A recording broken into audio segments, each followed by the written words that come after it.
अस्सलामुअलैकुम वरहमतुल्लाहि वबरकातुहू। दोस्तों, पिछले सबक में हमने बताया था कि दिस, दैट, दिस और दोस का इस्तेमाल कैसे करते हैं, और कुछ सेंटेंस भी हमने उसकी मिसाल में बता रखा था। तो आज चलिए हम उसके स्ट्रक्चर बताते हैं, उसके कायदे क्या क्या हैं, कैसे वो बनेंगे, किसके बाद क्या आएगा, ये हम आपको बतलाएंगे। तो चलिए हम आपको बतलाते हैं। सबसे पहले हमने आपको दिस के बारे में पढ़ाया था, तो आप पहले दिस का स्ट्रक्चर सुने और ये जाने कि किस तरह स्ट्रक्चर इस्तेमाल होता है। देखिए, दिस दिस के माने ये, दिस इशारे करीब के लिए आता है और एक के लिए आता है। ठीक है, दिस एक के लिए और इशारा करीब के लिए आता है। और इसका स्ट्रक्चर ये है कि सबसे पहले दिस, यानी ये जो दिस है यही सब्जेक्ट है। दिस, फिर प्लस, फिर इज बोले तो हेल्पिंग वर्ब, इज मतलब हेल्पिंग वर्ब, ये एक दूसरे की हेल्प करता है। और फिर प्लस, फिर ऑब्जेक्ट, ऑब्जेक्ट मतलब मफऊल, यानी ऑब्जेक्ट आगे चल के कोई इसम या फेल या हर्फ भी डाल सकते हैं इसमें। This is, this plus is plus object, ये इसका स्ट्रक्चर है। तो इसकी मिसाल देखते हैं। This is a table, this is a table. अब दोस्तों, कोई भी जुमला हो, सादे जुमला हो, जो ये सादा जुमला है, इसमें किसी तरह का ना कोई फेल है ना कोई दूसरा मुस्तकबिल है, तो इसलिए ये सिंपल जुमले में तीन तरह के आते हैं: affirmative, negative and interrogative sentence.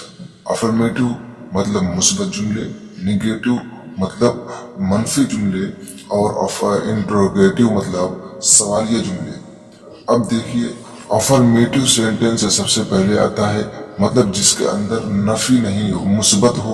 तो मुस्बत हम आमतौर से सबसे पहले मुस्बत का इस्तेमाल करते हैं। हमारे जहन में अगर सोच सबसे पहले आती है किसी जुमले की तो मुस्बत आती है, मनफी बाद में आती है। तो पहले नंबर पर मुस्बत है। तो दिस के बारे में हम पढ़ते हैं। दिस में, दिस की तीन तरह स्ट्रक्चर मैंने आपको बतला दिया है। अब उसका तीन तरह से इस्तेमाल होता है। उसी स्ट्रक्चर्स को लेकर के अब वो तीन तरह ये है कि सबसे पहले अफर्मेटिव, फिर नेगेटिव, फिर इंट्रोगेटिव। तो सबसे पहले अफर्मेटिव में आते हैं। दिस इज ए टेबल, तो दिस ये सब्जेक्ट हो गया, इस ये हो गया हेल्पिंग वर्ब, ए और टेबल, ये दिस इज ए टेबल, यह एक टेबल है। देखिए दोस्तों, दिस इज ए गर्ल, यह एक लड़की है। ये बिल्कुल आसान है, सिंपल सा है। दिस सब्जेक्ट हो गया, इज हेल्पिंग वर्ब हो गया, और ए गर्ल ये एक ऑब्जेक्ट हो गया। यानी सब मिला करके ये दिस का एक अच्छा सा सेंटेंस बन गया। और इस तरह के सिंपल सेंटेंस बहुत जगह इस्तेमाल होते हैं।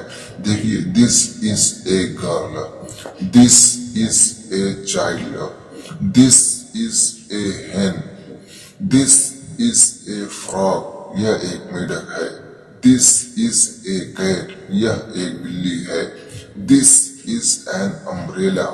मैंने आपको बताया था कि ये ऐन क्यों आया है, क्योंकि आगे वाले जुमले के अंदर उसकी जो शुरुआत है वो वाविल से है, यानी हर्फ इल्लत में से है, और वाविल 5 हैं, ए, ई, आई, ओ, यू। इनमें से किसी भी हर्फ के जरिए जुमले की शुरुआत होगी तो उससे पहले ऐन का इस्तेमाल करेंगे एक के लिए ऐन का इस्तेमाल करेंगे। और इसके अलावा जितने हर्फ हैं उससे अगर जुमले की शुरुआत होगी तो उसके लिए ए का इस्तेमाल होगा।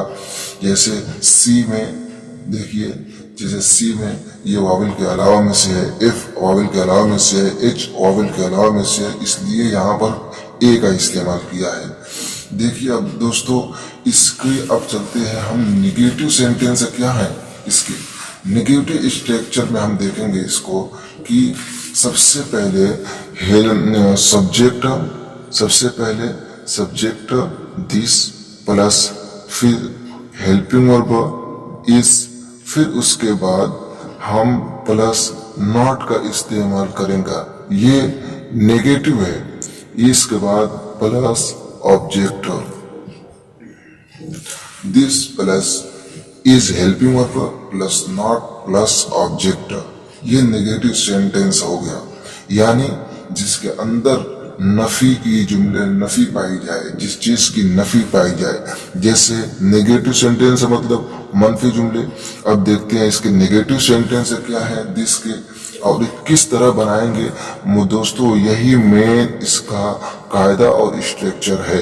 इसी पर आप बहुत सारे जुमले बना सकते हैं, हजारों हजार लाखों जुमले बना सकते हैं, मनफी जुमले बना सकते हैं। This is not a table, this ये हो गया सब्जेक्ट, इस हेल्पिंग वर्ब, नॉट ये मनफी जुमला है, यही इसी की वजह से जुमले के अंदर नफी आती है। इज नॉट ए टेबल, यह ऑब्जेक्ट है। This is not a table, यह एक टेबल नहीं है। This is not a table, यह एक टेबल नहीं है। और अगर इसको मुस्बत जुमले में बनाएंगे तो क्या कहेंगे, दिस इज ए टेबल, यह एक मेज है। तो अभी मनफी जुमला कहेंगे, this is not a table, यह एक मेज नहीं है। तो दोस्तों फर्क समझ में आ गया होगा आपको। आगे चलते हैं। This is not a girl, यह एक लड़की नहीं है। यह इसके अंदर भी देखिए मनफी जुमला है, नहीं है। जिस चीज के अंदर नहीं है उसको बोलेंगे मनफी जुमला। यानी जिस चीज की इनकार किया जाए, किसी चीज का उसके अंदर इनकार किया जाता है मनफी जुमले के अंदर। This is not a child, यह एक बच्चा नहीं है। दिस इज नॉट ए हेन, यह एक मुर्गी नहीं है। This is not a frog, यह एक मेढक नहीं है। This is not a cat, यह एक बिल्ली नहीं है। This is not an umbrella, यह एक छाता नहीं है। दूसरे नंबर पर क्या था, दूसरे नंबर पर है दैट। अभी हम आपको सिर्फ अफर्मेटिव नेगेटिव बता रहे हैं। इसके बाद हम आप सब जब चारों पढ़ा लेंगे, चारों को एक साथ हम इंट्रोगेटिव सेंटेंस कैसे बनेगा बताएंगे, इजी हो जाएगा। सबसे पहले हम अफर्मेटिव और नेगेटिव सेंटेंस पढ़ लेंगे तो वो बिल्कुल इजी है, उसको समझना बिल्कुल आसान हो जाएगा। तो दैट के बारे में देखते हैं। वही स्ट्रक्चर है, बस यहाँ पे सब्जेक्ट चेंज कर दिया है, दिस की जगह दैट, बाकी इज वही है और ऑब्जेक्ट बिल्कुल वही है। यानी subject plus helping verb plus object. अब देखते हैं कैसे इसका इस्तेमाल होगा। मिसाल देखते हैं इसकी।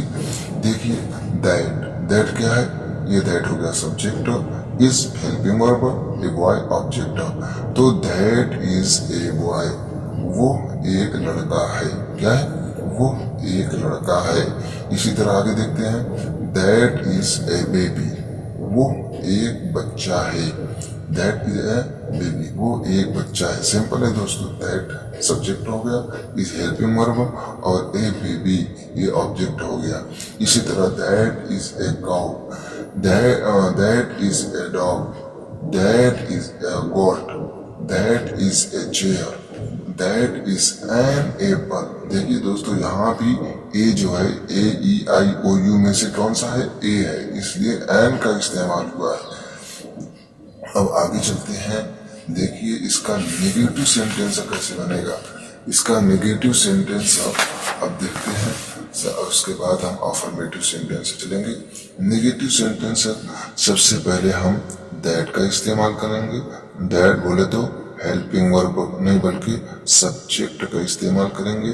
फिर उसके बाद प्लस, फिर इज MR यानी हेल्पिंग वर्ब, फिर प्लस, फिर ऑब्जेक्ट यानी मफूल। देखिए इसकी मिसाल हम बताते हैं। दैट हो गया सब्जेक्ट, इस देखिए यहाँ पे हेल्पिंग वर्ब के बाद नॉट का इस्तेमाल होगा, फिर प्लस, फिर ये ऑब्जेक्ट होगा। यानी subject plus helping verb is plus not plus object. देखिए, that is not a boy, that is not a boy. देखिए, that subject is helping verb, not ये मनफी के लिए आता है, अ बॉय ये ऑब्जेक्ट। तो that is not a boy, वो एक लड़का नहीं है। That is not a baby, वो एक बच्चा नहीं है। That is not a cow, वो एक गाय नहीं है। That is not a dog, वह एक कुत्ता नहीं है। That is not a God, वह एक बकरी नहीं है। That is not a chair, वह एक कुर्सी नहीं है। That is not an apple, वह एक सेब नहीं है। दोस्तों देखिए, हम आपको subject plus helping verb plus not plus object के जरिए हम आपको मनफी जुमले भी पढ़ा दिए, और इसी आधार पर सैकड़ों लाखों जुमले आप बना सकते हैं। यही तरीका है उसके मनफी बनाने का। दैट के साथ यूज करके आप बना सकते हैं, दिस के साथ आप यूज करके बना सकते हैं। वेरी सिंपल और वेरी इजी है। अब देखिए, अब आती है बारी दिस की। किसकी आती है? दिस की बारी आती है।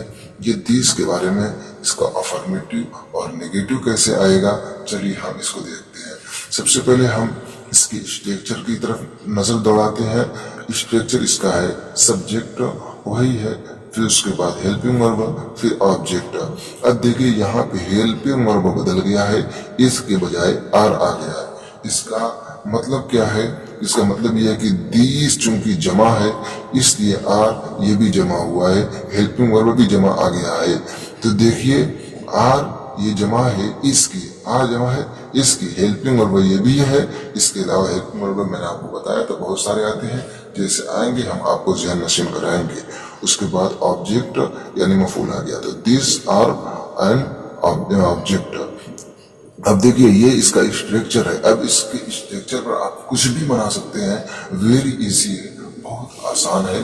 अब देखिए, हम आपको चलते हैं लेकर के उसकी मिसाल की तरफ। जैसे these are pens, these are pens, these हो गया सब्जेक्ट, आर हो गया हेल्पिंग वर्ब, पेंसिल हो गया ऑब्जेक्ट। तो दीज आर पेन्स, ये सब कलम है। दीज आर बैट्स, ये सब बल्ले हैं। दीज आर मेन, ये सब बहुत सारे आदमी हैं। दीज आर मेन, मेन का मतलब होता है बहुत सारे आदमी। MEN आगे एक की जगह ई कर देने से बहुत सारे आदमी हो जाता है। और उसी की फर्क बताने के लिए दिस इज ए मैन, वो एक आदमी है। देखिए, मैन के अंदर ए है, मैन के अंदर ई है, यानी मतलब ये हुआ कि मैन के माने एक आदमी, मैन के माने बहुत सारे आदमी। तो दिस ये हो गया सब्जेक्ट, ये हो गया हेल्पिंग वर्ब, और मेन हो गया ऑब्जेक्ट। दीज आर मेन, यही इसका स्ट्रक्चर है। इसके आधार पर और इस तरह से आप बहुत सारे जुमले बना सकते हैं, बहुत ही आसान तरीके से। देखिए, आगे चलते हैं। आगे अब आती है बारी अफर्मेटिव के बाद अब नेगेटिव। इसका नेगेटिव सेंटेंस कैसे बनेगा हम आपको बतलाते हैं। नेगेटिव सेंटेंस सबसे पहले subject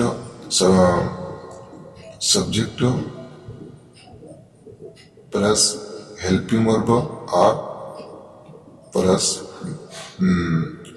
not plus object.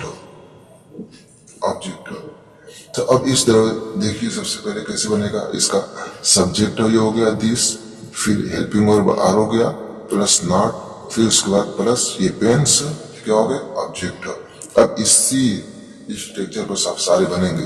This subject और हेल्पिंग वर्ब नॉट मनफी के लिए, और पेन्स ऑब्जेक्ट।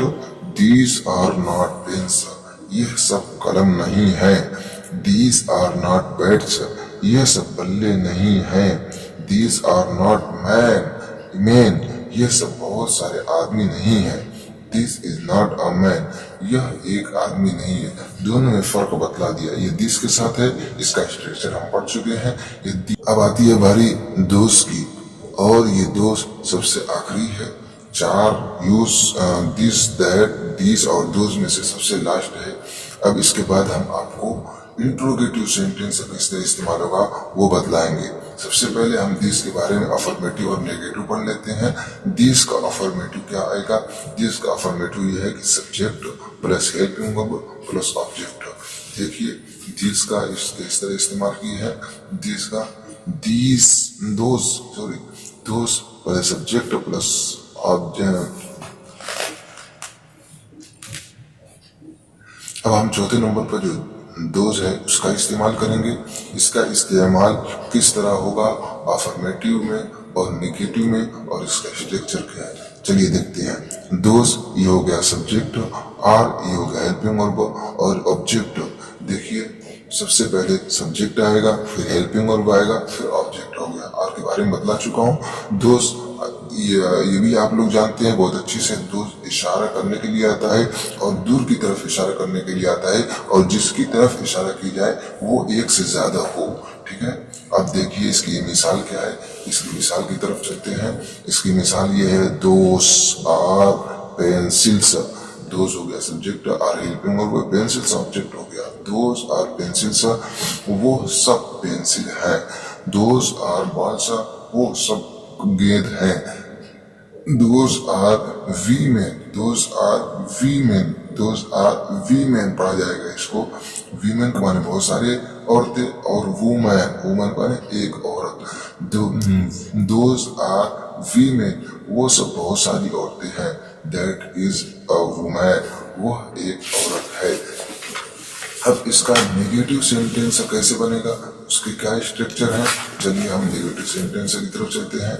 इसका नेगेटिव सेंटेंस सबसे पहले subject plus helping verb plus not plus object, इस स्ट्रक्चर पर आपके बनेंगे।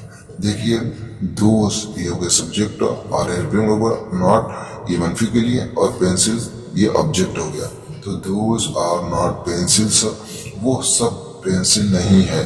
दोज आर नॉट बॉल्स, वो सब गेंद नहीं है। दोज आर नॉट वीमेन, वो सब औरतें नहीं है। That is not a woman, वो एक औरत नहीं है। दोस्तों अब चलते हैं इसके इन चारों जुमलों के और इंट्रोगेटिव सेंटेंस किस तरह बनेंगे। इन चारों जुमलों के स्ट्रक्चर क्या है।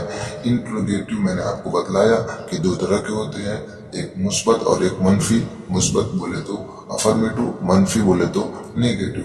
देखिए नेगेटिव इंट्रोगेटिव मतलब सवालिया जुमले हो गया, और अफर्मेटिव मुस्बत और नेगेटिव। इसकी मिसाल हम आपको बतलाए थे कि इसका मिसाल ये है कि हम किसी से कहते हैं कि क्या ये तुम्हारा है, एक ये हो गया, क्या ये तुम्हारा नहीं है, एक ये हो गया। दोनों सवालिया जुमले हैं, एक में मुस्बत के साथ, एक में मनफी के साथ। देखिए इसका स्ट्रक्चर ये है, सबसे पहले हेल्पिंग वर्ब लेके आएंगे। सबसे पहले हेल्पिंग वर्ब, फिर उसके बाद सब्जेक्ट, फिर उसके बाद object. Helping verb plus subject plus object. अब इसकी मिसाल से हम समझते हैं। देखिए हेल्पिंग वर्ब इज हो गया, दिस सब्जेक्ट हो गया, एक टेबल ये हो गया ऑब्जेक्ट। जाहिर सी बात है, अब देखिए कितना आसान है। और एक और चीज हम आपको बता दें कि इंग्लिश के अंदर अगर हेल्पिंग वर्ब पहले आ जाए, दो तरह के इंट्रोगेटिव सेंटेंस होते हैं। एक के अंदर WH फैमिली होती है, दूसरे के अंदर हेल्पिंग वर्ब पहले होता है। तो अगर WH फैमिली है तो उसके तर्जुमा करने में क्या बीच में आता है, या सवालिया जुमले जो है वो बीच में आते हैं। और अगर हेल्पिंग वर्ब पहले है इस इंग्लिश के अंदर, तो क्या तर्जुमा के अंदर सबसे पहले आएगा, क्या उर्दू या हिंदी अनुवाद के अंदर सबसे पहले आएगा। देखिए यहाँ पे हेल्पिंग वर्ब पहले है, तो यहाँ पर क्या पहले आ गया, तो इज दिस ए टेबल, क्या यह एक टेबल है। दोस्तों जब हम किसी से सवाल करते हैं तो जाहिर सी बात है उसका कुछ ना कुछ जवाब भी होगा, जाहिर सी बात है। तो उसका जवाब किस तरह देंगे, तो उसका जवाब किस तीन तरह से हम लोग देते हैं इस सिंपल जुमले का जवाब। या तो सिर्फ हम यस से दे दें, नंबर एक, या तो फिर हम कहें कि yes this is a table, ये दो हो गया। नंबर तीन ये है कि या तो ये कहें कि यस इट इज, हाँ यही है। तो दोस्तों तीन तरह से इसका जवाब दे सकते हैं, और तीनों तरीका हमने आपको बतलाया। अब आते हैं, देखिए नीचे क्या लिखा है, is that a pen. Same same सब कुछ वही है, दैट का इस्तेमाल कर दिया है, यानी इशारा बाइद का इस्तेमाल कर दिया है, बाकी कुछ फर्क नहीं है, सेम वही है। तो क्या होगा इसका तर्जुमा, इज दैट अ पेन, क्या वो एक पेन है। अब इसका तर्जुमा देख, इसके जवाब देखिए, इसके जवाब थोड़ा सा समझने की है। देखिए आप या तो सिर्फ नो से इसका जवाब दे दीजिए, या ये कहिए कि no that is not a pen, या फिर आप ये कहिए नो इट इज नॉट, यानी ये नहीं है, इट इज अ पेंसिल, यह एक पेंसिल है। यानी आप उसकी नफी करके वो जो हकीकत है उसको बतला रहे हैं। जैसे हम आपको सामने कहते हैं कि ये तुम्हारा नहीं है, तुम्हारा है, ये किताब नहीं है, ये कॉपी है, हम बतलाते हैं किसी को तो दोनों चीजें, या तो हम कहते हैं ये किताब नहीं है, इतना भी कह सकते हैं, लेकिन बाद में ये भी बतलाते हैं हम ये कॉपी है। तो ये सब अलग अलग तरीके हैं जवाब देने के, आप कोई भी तरीका इस्तेमाल कर सकते हैं। आगे देखिए क्या है, देखिए दीस की मिसाल दी है यहाँ पे, आगे दीस की मिसाल है, इसके अंदर भी देखिए हेल्पिंग वर्ब, हेल्पिंग वर्ब हो गया, फिर सब्जेक्ट हो गया, फिर ये ऑब्जेक्ट हो गया। देखिए हम आपको बतला चुके हैं, आर दीस काउज सब जमा है, लेकिन स्ट्रक्चर वही है, हम पीछे वही स्ट्रक्चर हम आपको बतलाए हैं। Are helping verb, these subject, cows object. तो आर दीस काउज, क्या ये सब गाय हैं, क्या ये सब गाय हैं। तो इसका भी तीन तरह से आप जवाब दे सकते हैं, यस दीस आर काउज, या फिर कहिए यस सिर्फ, या फिर सिर्फ कहिए यस दे आर। अब आपको एक नई चीज मिल रही, दे। दे क्या है, दे दोस्तों ये इट की जमा है, दे इट की जमा है, जैसे इस की जमा आर है, इसी तरह इट की जमा दे है। तो यस दे आर। अब आगे चलते हैं दोस्तों कि आर दोज बॉयज, ये दोस्त की मिसाल है, सब कुछ वही है, कुछ फर्क नहीं है। आगे आर दोज बॉय, क्या वो सब लड़के हैं, नो दे आर नॉट, नहीं वो सब लड़के नहीं हैं, दे आर गर्ल, वो सब लड़कियां हैं। आप सिर्फ नो से भी इस्तेमाल कर सकते हैं, तीनों तरह इसमें भी आप जवाब दे सकते हैं। इज दिस योर बुक, क्या ये तुम्हारी किताब है। देखिए दोस्तों इसमें एक नई चीज मिल गई, लेकिन घबराने की जरूरत नहीं है, इसमें कुछ भी नया नहीं है, सब कुछ आप जानते हैं। इस मैं आपको बताया था कि हेल्पिंग वर्ब है, फिर उसके बाद क्या आता है सब्जेक्ट, फिर उसके बाद योर बुक, ये दोनों एक है, तब जाके मिल करके ऑब्जेक्ट बन गया। अब ये नया जुमला कहाँ से आया योर, ये दोस्तों जब किसी चीज की तरफ हम इशाफत करते हैं, जब किसी चीज की मिल्कियत बतलाते हैं, तो हम उससे पहले कुछ न कुछ इस्तेमाल करते हैं, जिससे योर बुक तुम्हारी किताब, योर बुक, या आप सिर्फ योर को हटा दीजिए तो इज दिस बुक, क्या ये किताब है। लेकिन हम आपको पूछा ये तुम्हारी किताब है, इज दिस योर बुक, क्या ये तुम्हारी किताब है, मतलब ये इसकी, ये किताब इसकी तरफ होने की इजाफत कर रहा है, यानी ये किताब किसी की है, वो बतला रहा है कि ये क्या तुम्हारी है या क्या उसकी है, क्या मेरी है। तो यहाँ तुम्हारी का रहा है, योर ला करके ये बता रहा है कि क्या ये तुम्हारी किताब है। इज दिस योर बुक, क्या ये तुम्हारी किताब है। तो अब जाहिर सी बात है जब जवाब देगा तो जिसके वजह का, जिससे ये कह रहा है कि तुम्हारी है, तो वो अपने बारे में न जवाब देगा, तो वो अब क्या मेरे लिए क्या इस्तेमाल होता है, तुम्हारे लिए तो आपने जान लिया कि योर इस्तेमाल होता है, मेरे लिए क्या इस्तेमाल होगा, तो मेरे लिए माई का इस्तेमाल होगा। जवाब में देखिए कैसे, इज दिस योर बुक, क्या ये तुम्हारी किताब है, no it is not, it is not, it is my pen, यह मेरा पेन है, ये किताब मेरी नहीं है, सिर्फ पेन मेरा है। तो देखिए दोस्तों हम आपको ये बतलाना चाह रहे हैं कि माई पेन, ये पेन को अपना होने के लिए बतलाने के लिए माई का इस्तेमाल किया है। My pen, my book, my home, my house, आप कुछ भी इस्तेमाल कर सकते हैं। Your book, your pen, your chair, आप इस तरह से आप प्रैक्टिस करें, आप प्रैक्टिस करेंगे आपको खुद ब खुद समझ में आ जाएगा। देखिए is that not his hand. अब दोस्तों इंट्रोगेटिव और नेगेटिव सेंटेंस के जुमले आ गए हैं। इसके स्ट्रक्चर क्या है, सब कुछ वही है, सिर्फ subject helping verb plus subject ऊपर और उसके बाद नॉट बढ़ा देंगे, उसके बाद object, helping verb plus subject plus not, फिर उसके बाद ऑब्जेक्ट। देखिए is that not his pen, his के माने उसका मर्द के लिए आता है, और हर HER हर उसका मुअन्नस यानी औरत के लिए आता है। देखिए is that not his pen, क्या वो उसका पेन नहीं है। देखिए ये वो उसका, इससे पहले हमने क्या पढ़ा, योर तुम्हारा, माई मेरा, और हिज उसका आदमी के लिए, हिज उसका आदमी के लिए। इज दैट नॉट हिज हैन, क्या वो उसकी मुर्गी नहीं है। यस इट इज, हाँ उसी की है। अब ये बिल्कुल आसान है। Are these not your cows, क्या ये सब तुम्हारे गाय नहीं है। नो दे आर नॉट, मतलब ये मेरे गाय नहीं है। दे आर माई गोट्स, मेरी सिर्फ बकरियां हैं। दे आर, ये सब मेरी बकरियां हैं। दे आर बतला चुका हूँ, इट की जमा है, आर इसकी जमा है, माई अपने तरफ इजाफत करने के लिए आता है, और गोट्स ये ऑब्जेक्ट है, यानी कि जिस चीज की इजाफत करेंगे उसको माई के बाद लाएंगे, योर के बाद लाएंगे, हिज के बाद लाएंगे, हर के बाद लाएंगे। ठीक है दोस्तों, अब आ गया है इज दिस हर बेबी। देखिए ऊपर आया था हिज, नीचे आ रहा है हर। दोनों में फर्क ये है कि हिज मुजक्कर के लिए इस्तेमाल होता है और हर मुअन्नस के लिए इस्तेमाल होता है। यानी क्या ये तुम्हारा बच्चा है, क्या ये उसका बच्चा है। No it is not, it is her sister's baby, ये उसकी बहन का बच्चा है। दोस्तों एक नई चीज आ गई है, सिस्टर्स कॉमा लगा के एस आया है, तो इसका मतलब ये हुआ कि बेबी ऑफ सिस्टर, मतलब यह बेबी का, यह बहन का बच्चा है, यह उसकी बहन का बच्चा है। हर सिस्टर उसकी बहन, ऑफ बेबी यह उसकी बहन का बच्चा है। तो इसके असल इस्तेमाल ये है कि it is baby of her sister, इसका मतलब हुआ।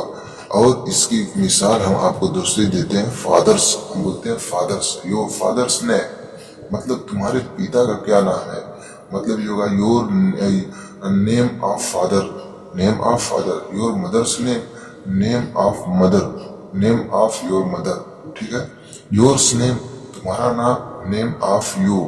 ठीक है, इसका मतलब ये होता है, मतलब बीच में ऑफ पोशीदा है, छुपा हुआ है। Are those not your umbrellas, क्या ये तुम्हारे छाते नहीं हैं। यस दे आर, ये मेरे हैं। दे आर माई अम्ब्रेलास, ये मेरे छाते हैं। आर देयर पेंसिल्स, क्या ये सब उनके पेंसिल हैं। अब दोस्तों एक नई चीज और आ गई है, देयर, देयर ये किसकी जमा है, ये हिस की जमा, हिस की जमा देयर। हिस एक मर्द के लिए आता है, एक के लिए आता है, और देयर जमा के लिए आता है। आर दीज देयर पेंसिल्स, क्या ये सब पेंसिल तुम्हारे हैं, क्या ये सब पेंसिल उनके हैं, क्या ये सब पेंसिल उनके हैं। No they are not, they are ours. देखिए ये अस की जमा अवर, अस माने हमारा होता है, और अस माने हमारा, और अवर्स माने हमारे, इस माने हमारे, यानी जमा के लिए। देखिए यह नो या नॉट, दे आर अवर्स, यह हमारे हैं।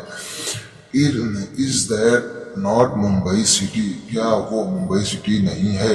No that is not, that is city of Delhi, that is city of Delhi. दोस्तों आज के लिए इतना ही काफी है। अगर हमारी वीडियो अच्छी लगी हो तो शेयर और सब्सक्राइब जरूर करें।